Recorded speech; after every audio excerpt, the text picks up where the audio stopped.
Alors, nous démarrons la relation au sinus. La voici. Dans tout triangle, les longueurs des côtés sont proportionnelles au sinus des angles opposés, c'est-à-dire A sur sinus alpha égale B sur sinus bêta égale C sur sinus gamma. Alors, on est très attentif au dessin. Petit a se trouve ici, alpha se trouve à l'opposé. Petit b, c'est cette longueur-ci, bêta est à l'opposé. Petit c se trouve ici. Et gamma est l'angle à l'opposé. Alors c'est une relation que vous avez trouvée en fait de façon empirique dans la mise en situation numéro 3. On va essayer de la démontrer. En hypothèse, on a un triangle tout à fait quelconque, grand A, grand B, grand C. Les longueurs des côtés sont petit a, petit b, petit c, et alpha, bêta, gamma sont les amplitudes des angles du triangle, mais positionnées de cette façon-ci, et pas autrement. Et ce qu'on cherche à prouver, c'est la relation, donc je vous la laisse réécrire. Donc A sur sinus alpha égale B sur sinus bêta égale C sur sinus gamma. Alors avant de commencer la démonstration, il va falloir travailler dans des triangles rectangles parce que c'est les seules relations que nous connaissons pour l'instant. Et donc pour travailler dans des triangles rectangles, l'idée c'est de tracer des hauteurs. Alors je vous propose de tracer la hauteur BH, la voici. Vous indiquez les angles droits, vous indiquez ce point-ci comme étant le point H. Et la hauteur CM, vous indiquez les angles droits et vous pointez le point M ici.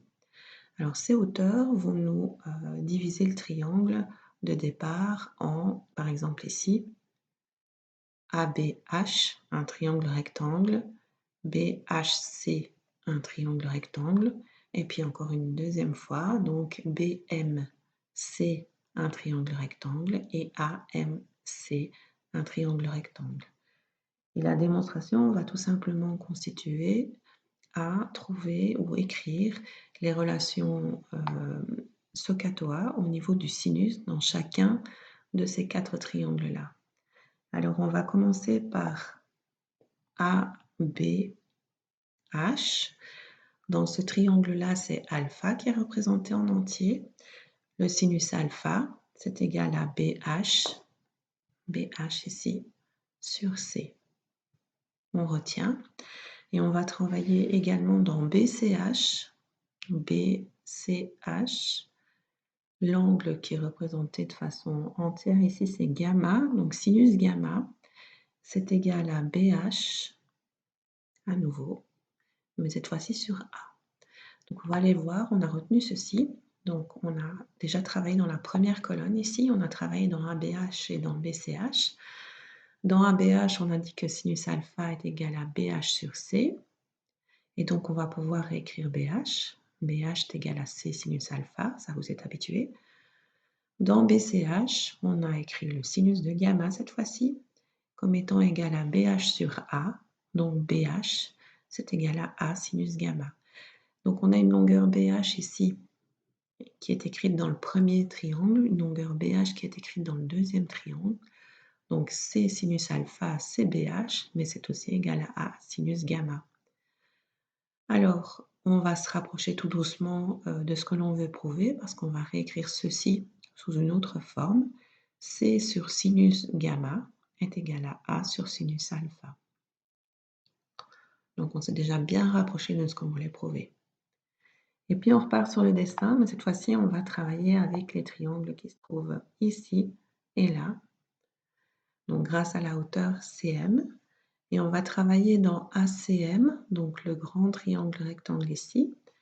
L'angle qui apparaît en entier, c'est alpha, et donc on va pouvoir écrire le sinus de alpha comme étant égal à Cm sur petit b.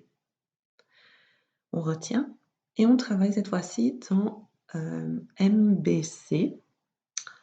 Cette fois-ci, c'est bêta qui apparaît en entier, sinus bêta, je peux l'écrire comme étant Cm sur cette fois-ci petit a. On retient, et on va aller regarder ce qui est écrit plus bas. Donc, la première manipulation qu'on a faite donc dans ACM, sinus alpha est égal à Cm sur B. Donc Cm, je peux le réécrire comme étant égal à B sinus alpha. Dans le deuxième triangle rectangle BCM, cette fois-ci c'était sinus bêta qu'on avait écrit, c'est Cm sur A. Donc CM, c'est A sinus bêta. Donc à nouveau, on a pu écrire une longueur CM ici comme étant égale à quelque chose et la même longueur CM ici comme étant égale à autre chose. Donc on va égaler B sinus alpha avec A sinus bêta. Et pour se rapprocher de ce que l'on veut prouver, on va l'écrire autrement. Donc B sur sinus bêta est égal à A sur sinus alpha. On va mettre ensemble les deux égalités qu'on a là. Donc d'une part, A sur sinus alpha est égal à C sur sinus gamma. Et d'autre part, ce même A sur sinus alpha est aussi égal à B sur sinus bêta. Donc au final, on réécrit la double égalité et on a terminé.